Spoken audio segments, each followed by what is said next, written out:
शङ्कराय च मयस्कराय च नमः शिवाय च शिवतराय च भवहराय च महाप्राणदीपं शिवं शिवं भजे मञ्जुनाथं शिवं शिवं अद्वैतभास्करम् अर्धनारीश्वरं त्रिदशहृदयङ्गमं चतुर्दधिसङ्गमं पञ्चभूतात्मकं षट्शत्रुनाशकं सप्तस्वरेश्वरं अष्टसिद्धीश्वरं नवरसमनोहरं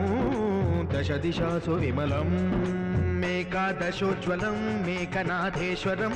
प्रस्तुतिवशङ्करं प्रणतजनकिङ्करं दुर्जनभयङ्करं सज्जनशुभङ्करं प्राणिभवतारकं प्रकृतिहितकारकं भुवनभव्यभवनायकं भाग्यात्मकं रक्षकम् ईशं सुरेशं